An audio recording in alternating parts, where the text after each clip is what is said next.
بڑا چیلنج تھا fire fighters کے لیے بھی، ایڈمنسٹریشن کے لیے بھی، کہ اس کو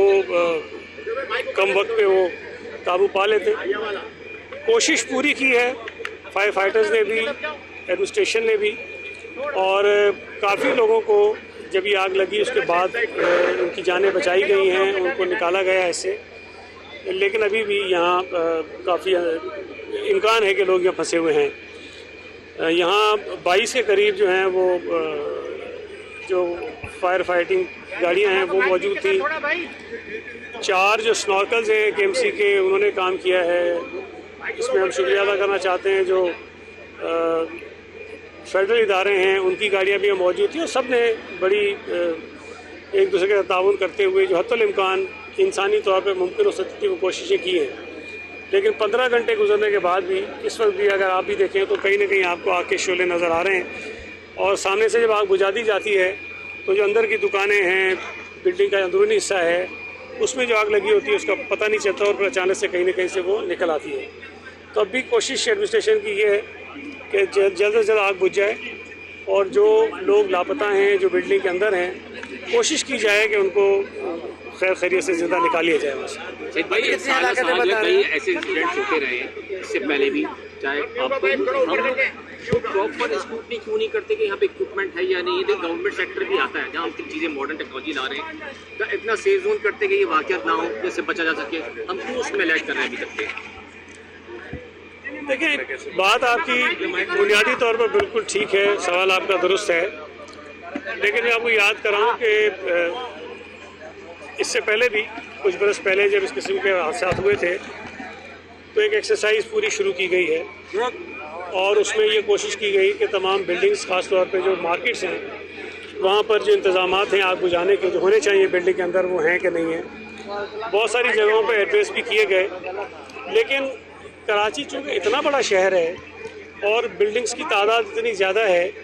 کہ میں یہ سمجھتا ہوں کہ حکومت تن تنہا اس کو نہیں کر سکتی۔ لیکن میں ایک بات ہمیشہ کہتا ہوں، ہر موقع پہ کہتا ہوں اور ایشو پہ کہتا ہوں، کہ یہ جو قسم کے مسائل ہیں، جو ہماری کوتاہیاں ہیں یا کمی ہے کسی بھی چیز میں،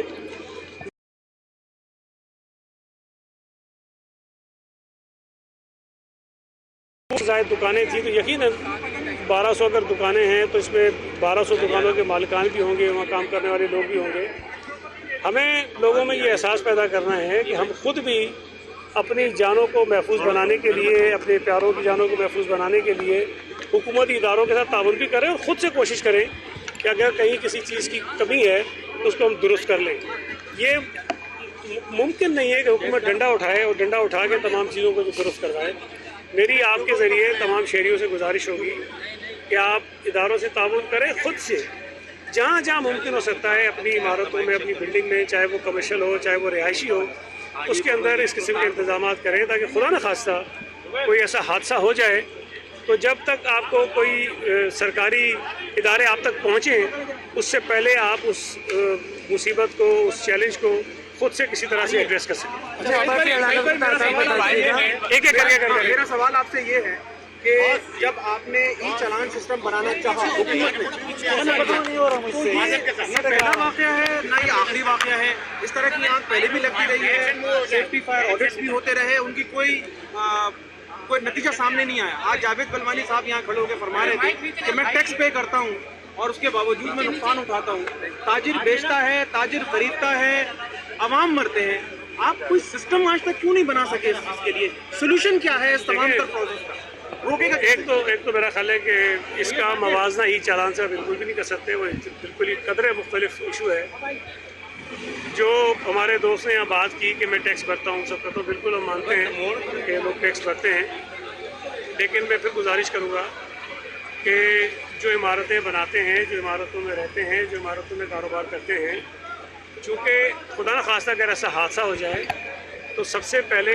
جو نقصان پہنچنے کا اندیشہ ہوتا ہے انہی لوگوں کو ہوتا ہے۔ تو اگر ہم اپنی جان کو بچانے کے لیے یا محفوظ بنانے کے لیے یا ایسے حادثات سے اپنے آپ کو بچانے کے لیے جو بلڈنگ اپروولز میں بنیادی چیزیں ریکوائرڈ ہوتی ہیں، اور یہ کوئی میں سمجھتا ہوں کہ ایسی اپروول نہیں ہوگی جس کے اندر ان چیزوں کی کوئی پابندی نہ ہوتی ہے، لیکن کہیں نہ کہیں ہم کوتاہی کرتے ہیں، وائلیٹ کرتے ہیں، شاید کاروبار کو بڑھانے کے لیے زیادہ جگہ استعمال کرنے کے لیے ہم کر جاتے ہیں کوتاہیاں، جس کے نتیجے میں جب ایسا حادثہ ہوتا ہے تو پھر ہمیں اس کا نقصان اٹھانا پڑتا ہے۔ میں یہ کہہ رہا ہوں کہ حکومت نے اپنے طور پہ جو کرنا ہوتا ہے ہم کر رہے ہوتے ہیں، لیکن میں پھر کہتا ہوں کہ اتنے بڑے شہر میں ہزاروں کی تعداد میں جو عمارتیں موجود ہوں، حکومت تن تنہا اس کو ڈنڈے کے زور پہ امپلیمنٹ نہیں کرا سکتی ہے۔ ہم ایفرٹ کر سکتے ہیں، ہم گائیڈ لائنس دے سکتے ہیں، ہم مدد کر سکتے ہیں، ہماری نظر میں اگر کہیں کوئی چیز آ جائے ہم اس کے خلاف کارروائی کر سکتے ہیں، لیکن اگر آپ یہ کہیں کہ ہم ہزاروں لوگوں کے خلاف جو ہے عمارتوں کے مالکان ہیں ان کے خلاف کارروائی کریں تو ممکن نہیں ہے۔ ہم مل جل کر ان چیزوں کو ٹھیک کرنے کی کوشش کر سکتے ہیں، میں پہلے بھی کی ہیں، اور میں سمجھتا ہوں کہ اس قسم کے جو حادثات ہوتے ہیں اس میں جو آزمائشیں آتی ہیں اپنی جگہ، لیکن ہمارے لیے اس کے اندر سیکھنے کے لیے بہت کچھ ہوتا ہے، اور میں توقع کرتا ہوں کہ جو کچھ یہ آج ہوا ہے اس کے بعد ہم سب مل کر، حکومت میں شامل کرتا ہوں، بنیادی ذمہ داری ہماری ہے، لیکن شہریوں کے ساتھ مل کر ایک تعاون کے ساتھ آگے بڑھیں گے اور ان چیزوں کو ٹھیک کرنے کی کوشش کریں گے۔ بلڈ کریں گے اس کو، اس بلڈنگ کے لیے کیا کریں گے؟ گراؤنڈ زیرو ہو رہی ہے دیکھیے ہمارے پاس پہلے یہ مثالیں موجود ہیں، اور کہ اس طرح کا اگر کوئی واقعہ ہوا ہے جس میں لوگوں کو بہت بڑا نقصان ہوا ہو تو حکومت سندھ نے ان کی مدد کی ہے۔ ظاہر ہے یہ ابھی اس اسٹیج پہ ہم آج پہلے دن میں کھڑے ہیں، ابھی تو ہماری پہلی کوشش یہ ہے کہ جو لوگ اس میں ہیں ان کو ایویکیوٹ کریں، اس کی انکوائری ہو جائے، اس کی تفصیل سامنے آ جائے، لیکن لوگوں کی جو امداد کی بات ہے، جو مدد کی بات ہے، جو ان کو کمپنسیٹ کرنے کی بات ہے، ان کے کاروبار کو دوبارہ شروع کرنے کی بات ہے، حکومت سے ضرور اس میں ان کی مدد کرے۔ خاندان ہے جنہوں نے آپ سے رابطہ کیا، ذرا بھی فیملی ہم نے دیکھا سامنے بھی تھی، آپ کے پاس بھی آئی ہوئی ہے، کتنی فیملی ایسی جس نے رابطہ کیا؟ دیکھیں ایک تو یہاں ڈپٹی کمشنر نے ایک اپنا ڈیسک بنایا ہے، اور ابھی میں نے ان سے یہ بھی کہا کہ جو یہاں ڈیسک بنایا اپنی جگہ، لیکن میڈیا کے ذریعے اپنا واٹس ایپ نمبر اور لینڈ لائن نمبر بھی شیئر کر دیں تاکہ جن کے پیارے ابھی لاپتہ ہیں، جن سے رابطے میں نہیں ہیں، وہ اپنی ڈیٹیلز جو ہیں وہ دے سکیں وہاں پر۔ میں جب یہاں آیا ہوں تو مجھے کوئی 4-5 فیملی جیسی ملی ہیں، جس میں ایک فیملی کے 3 لوگ ہیں، ایک کے 2 ہیں، اور ایک فیملی ایسی جس کا ایک فرد جو ہے وہ ابھی لاپتہ ہے۔ تو ابھی ایگزیکٹلی نمبر بتانا میرے لیے مشکل ہوگا، لیکن اگر میں یہی جو مجھے 4 لوگ ملے ہیں